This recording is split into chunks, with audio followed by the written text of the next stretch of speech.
Okay, so first I'd like to address the elephant in the room. I did rip my pants. I ripped them before first period started, so I'm gonna have a long day. So if I can make it through, you can make it through.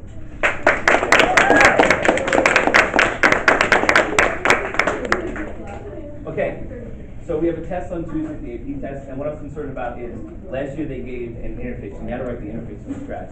This year, it's either they're going to make you write an interface, or they're going to make you write an abstract class. So all I want everyone to do is just write the class header for an abstract class called, let's call it range.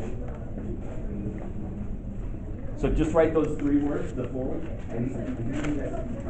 I know, we're recording this, so I can remember this question.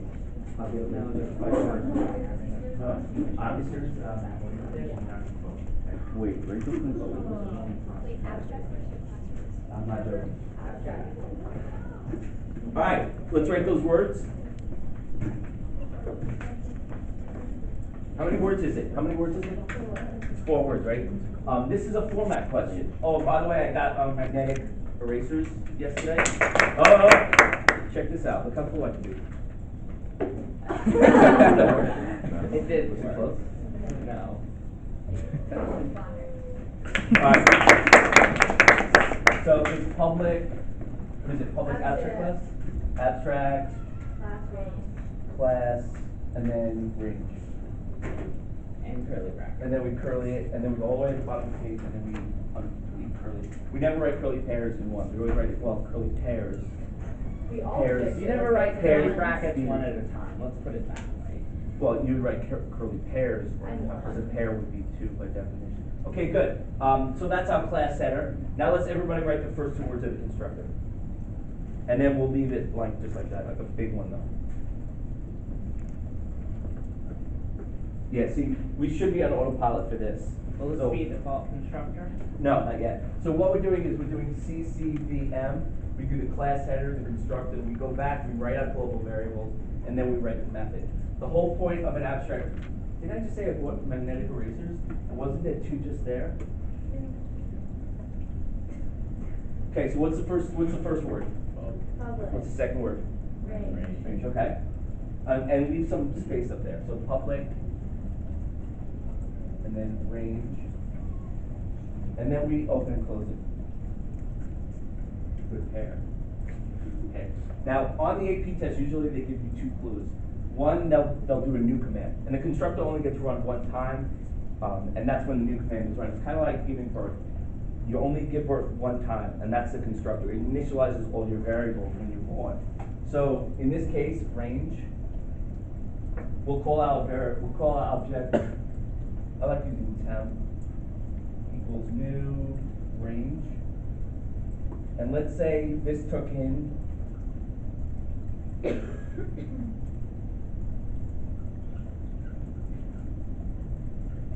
no, we actually have to make it, don't we? So let's make a 1D array.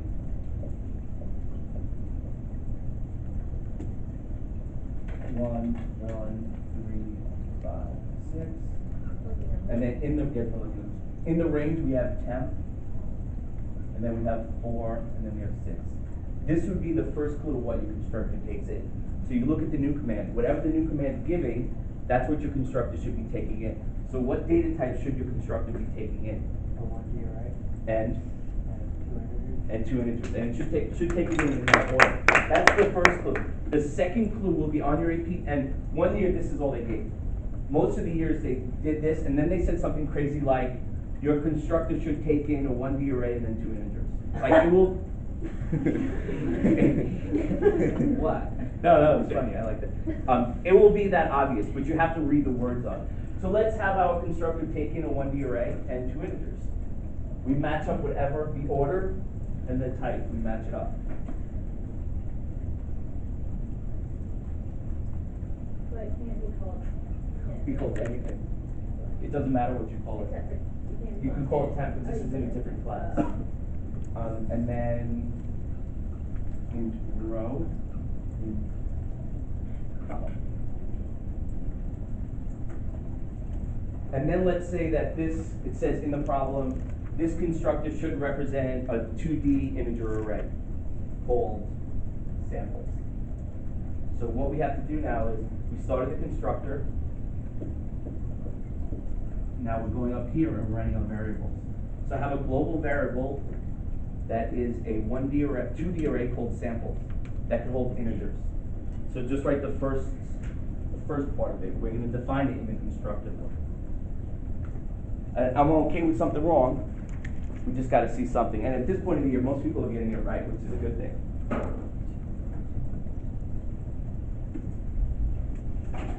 Yep. Variables go up there. Oh, what access do we make all our variables? Word. Make all stuff private.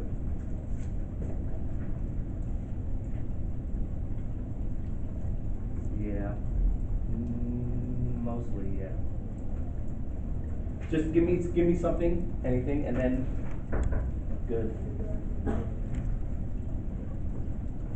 Good, really good. Okay, so I'm looking at, I see a lot of good things. We make our variables private. And then it's int. What did I say it was going to be? Samples. Now, because this class is abstract, that means at least one of the methods is abstract. So if we extend it, we have to make that one abstract method concrete. But we're not up to that part yet. Now what I want to do is, I want to take this 1D array, and I want to use those numbers to initialize samples. So the first line is you have to set the size of samples. So see if you can remember how to do that. It does use the new command. And this is rows, this is columns.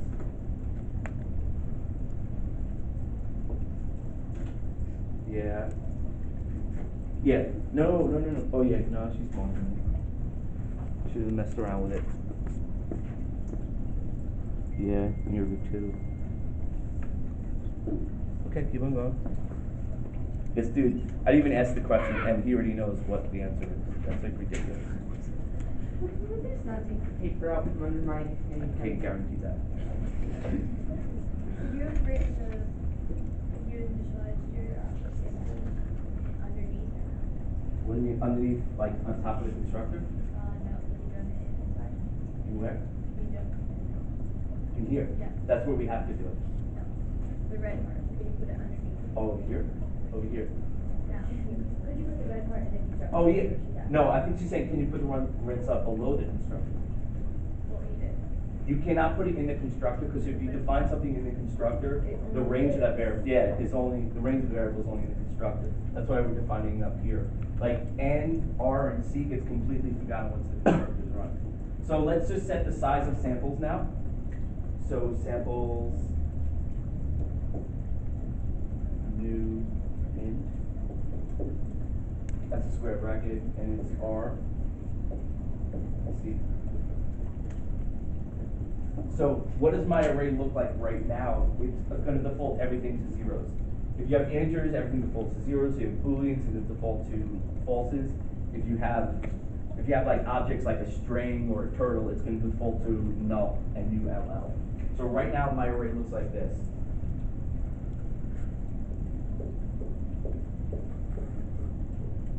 Just like that. Okay, let's fill up this array. Well, if we're going to be taking the numbers out of the 1D array, first thing we have to take it out of the 0 index, then the 1 index, and the 2 index. So we're going to have a counter. So everybody just initialize an integer counter. And then I'm going to tell you how to fill it up. They've asked this question about 4 times on the AP test. How to fill up an array in a constructor, or 2D array in a constructor. And I'm mixing it up with this abstract question, just so we could go over 2 questions at the same time. I should write the next one in white, then it would be like American. Because, I don't know, am I the only person in this class who loves America? No! Let's give it up for America. I want you to do that. Alright. What did you call your counter? Count. Yeah, count. Don't do something crazy. Also, don't use people's names.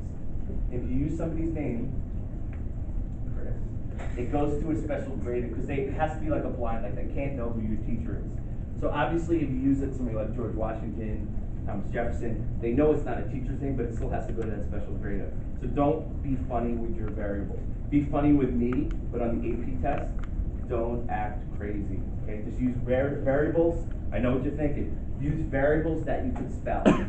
So what did you use? Count? Totally spell that. Okay? Now we have to figure out how do they want us to fill up the array. Now, the easy way is row major, and the first time they asked it like that.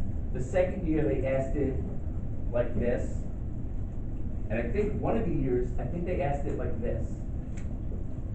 So you want to do something like really crazy? Let's go crazy. Let's fill it up like this. Oh, from the bottom. Yeah, so we're gonna fill it up going this way. So if my numbers were 1, 1, 3, 5, 6, it would be, and then all the other numbers, just like that. And let's just assume it fits. So does my hour hand change? Does the hour hand start at 0? No, it's gonna start at 2. So it's gonna be 2, and then the minute hand goes 0, 1, 2, 3. Then it's gonna go 1, and the inner hand is gonna go 0, 1, 2, 3, then 2, and then it goes 0, 1, 2, 3. So do your outer hand first, and then your minute hand second. But hold on. Now, for this one, I want you to do it right. But let's say on the AP test, they asked you to fill up your array like this. You watching? It's saying fill it up like that.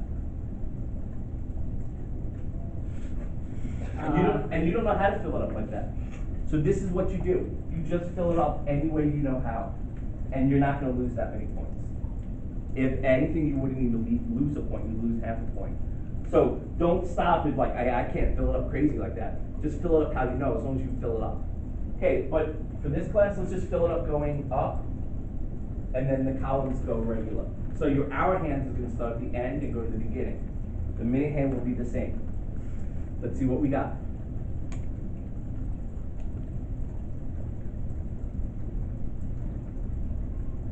You know, on Amazon, these erasers look really big.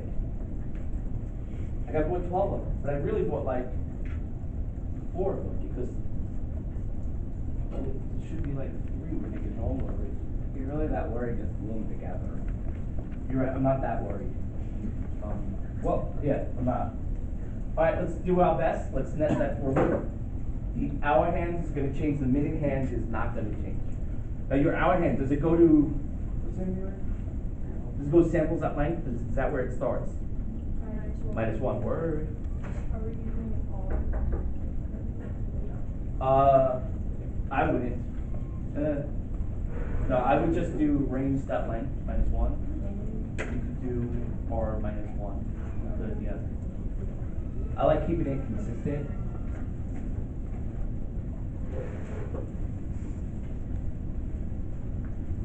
And nesting formulas is our strength. And we love flexing. How many people are scared right now? How many people are scared? Are you scared? Are you scared? Never. Are you scared?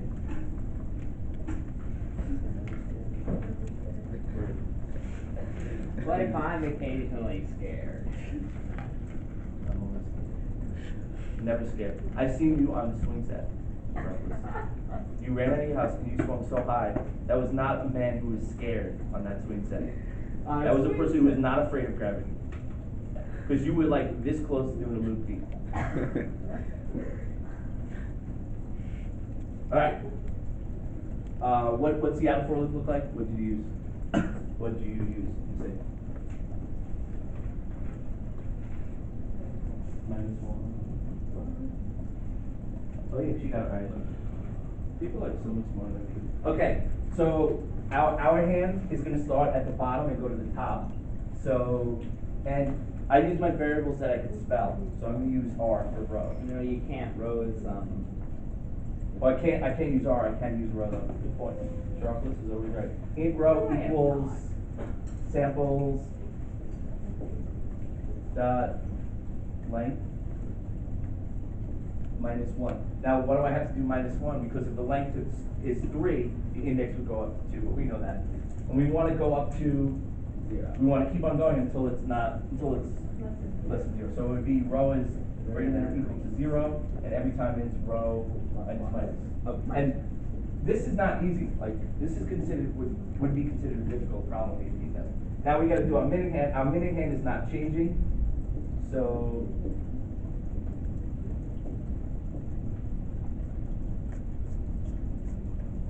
samples 0.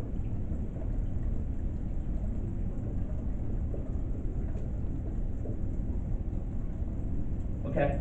Now we have to do our thinking. There's always going to be some original thought in here. So all we want to do is we want to take the first element out of that array, and we're going to assume it's the same size. We're not going to worry about going out of bounds.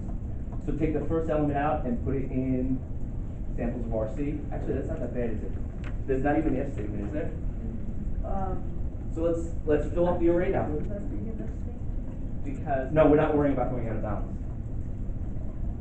I did. Oh, well, you're great. So everybody, let's fill up the array now.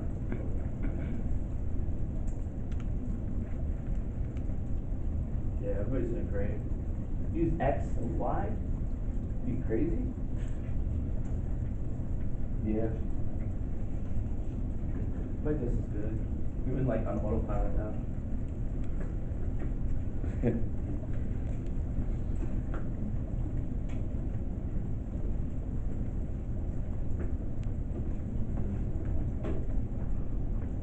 Like, I kind of wish I ripped my pants at the end of the day. Now I can just be like, what's wrong with that?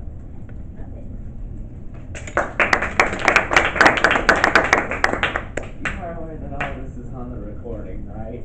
What recording? Oh, yeah. No, row. Okay, we actually have to do 2 lines in this, don't we? Equals and count. And then count plus plus. And that's it. Okay.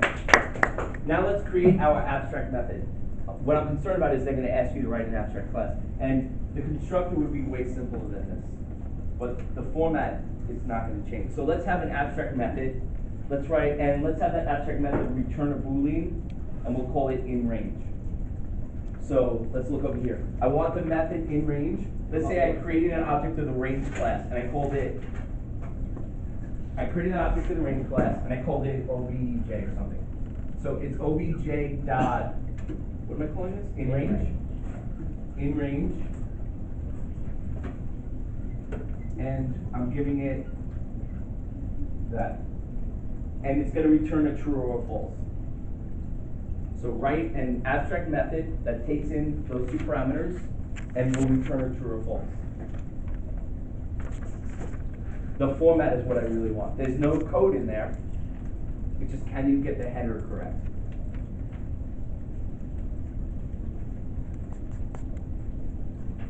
No, what I saw is somebody's writing it for an interface. In interface, we would just write, we would write Boolean in range and then take in 2 ints. That's an interface method. In an abstract method, you would write public abstract Boolean. That's why I was a little afraid. I was so focused on the interface that I was forgetting about the abstract method. That's why I wanted to hit it. That's my prediction on the AP test.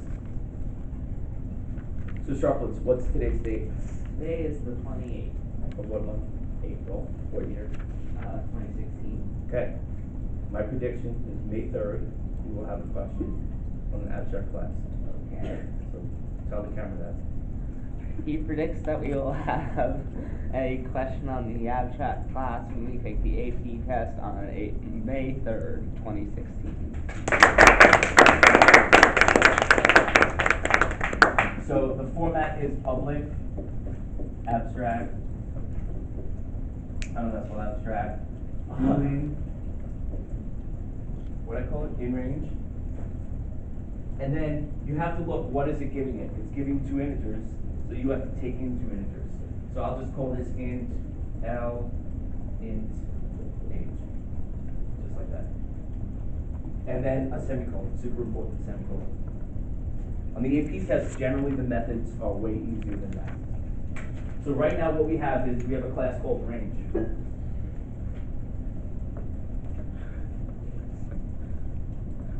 know, if I don't wash my hands at lunch and I eat all that marker, is that bad for you?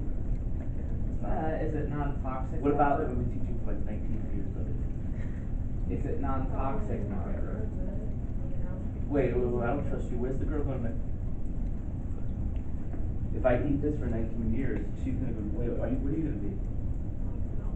Yeah, she's gonna be a doctor. If I eat this for 19 years, bad or good? Well, if it says non-toxic, then you'll be fine. It's not toxic up until what point? Like 19 years of eating something not toxic. Also, You know, you've taken so little that I doubt it would feel much of an effect even if it were toxic. Thank you, I feel much better now. Okay. What? You're like not directly looking either. See, that's why you're gonna be a great doctor. Like, don't you like, doesn't she have like great bedside manner? Like, I feel so much calmer, like. Because her voice is calm. Yeah, it is. Like, yeah, I totally. Like, I wanna like break my knee just so you can fix it. Like, that's how like confident I am in you. Okay, let's write a second class that's gonna extend range, and let's call that second class, in between.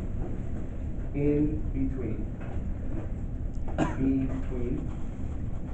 Okay? And have that extend range. So all I'm asking you to do is just write the class header for a class called in between. Just 5 words.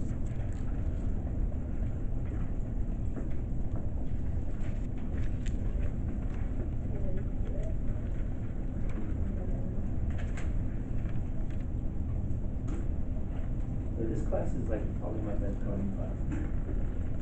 For you. No. Me to you. Let's do purple. Alright, class header. Public class, what do I call it? In between. In between. Wait, in between extends range. Okay, now, the number one thing when they make you extend, well, there's 2 things you have to do with an abstract class. The first thing is we have to make this method concrete. The other thing is we have to take care of our parent's constructor. So everybody write the first 2 words of the new constructor. You got it. Everybody write the first 2 words of the constructor, and we'll worry about what we take in a second. It's always been the same first 2 words. What? Are there variables that will make it? I don't know yet. Let's think about it. First 2 words are public, and then the name of the class, which is in between. Okay. Now, a good idea. We have to take in variables because we have to feed our parents' constructor. What three variables should we have? What 3 variable types do we have to feed our parents' constructor? I know he like air. What is it? No, what is it? What 3 types of data do we need to feed our parents' constructor? So look at your parents' constructor. Face this way. And what data type? Not asking anything else. What data type do you think you need? An integer array, and what else? It's over there. So what data type does that take in? It's an integer array and 2 integers. So let's take in an integer array over here and 2 integers, and then let's feed our parents' constructor. And what keyword feeds your parents' constructor? Yeah, everybody say it at the same time. Super word. Not super word. Super, and then my reply was word. Alright. So let's take in anything. We could call it anything we want.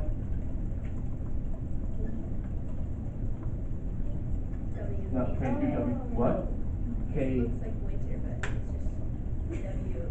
So I'll call it R then. Now, we have to pass it up to take care of our parents' constructor. You always have to take care of what your parent constructor needs, and the key word we all agreed was super. Super. What I want you to notice is I didn't have to say an array is an int. You just actually give the variables. All right. Now the one thing we need to do is we have to make this method concrete, and they'll give you points on the AP test for taking out the word abstract and taking out the semicolon. Everything else in the header has to be exactly the same.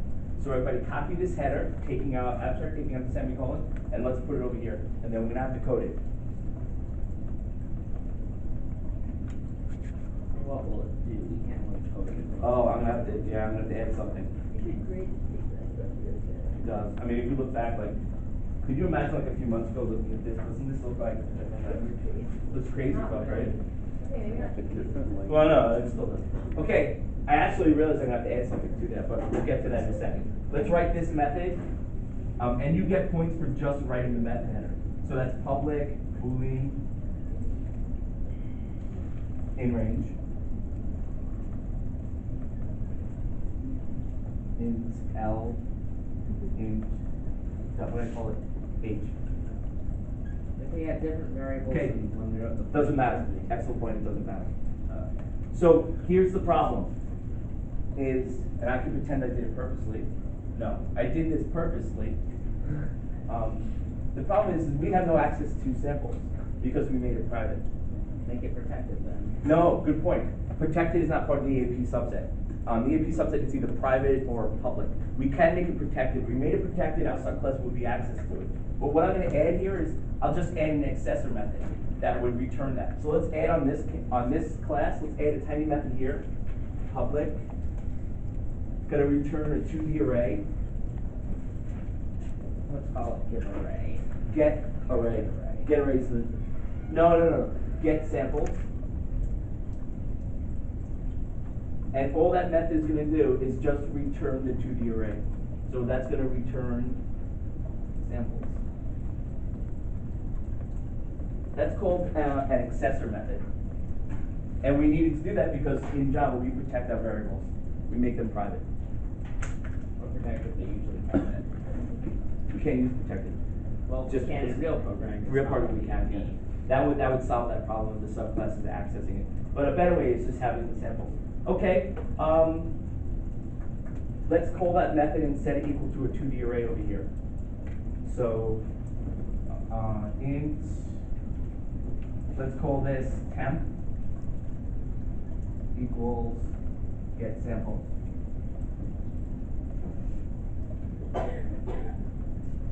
Okay? Now I have that 2D array that's called temp. Now what I want everybody to do in the seats, well, we filled it up crazy. Here's our array of numbers. What I want you to do is return true if every number is between L and H, inclusively. If a single number is less than L or greater than H, return false. So while we filled it up crazy, we could check it in row major order. So we want to nest out for loop. And as soon as you hit a number that's false, you return false.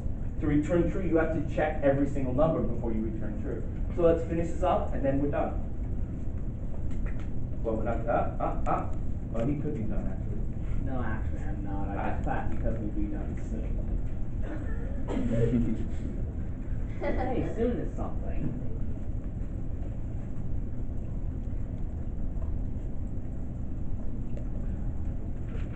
So, L is the low side. H is Yeah, I the- could have called it low and high if you want me to, but, yeah. So it's, after you nest, then it's a simple if statement, right? But one of the easiest problems. The 2D array problems are usually the easiest problems. Is everybody like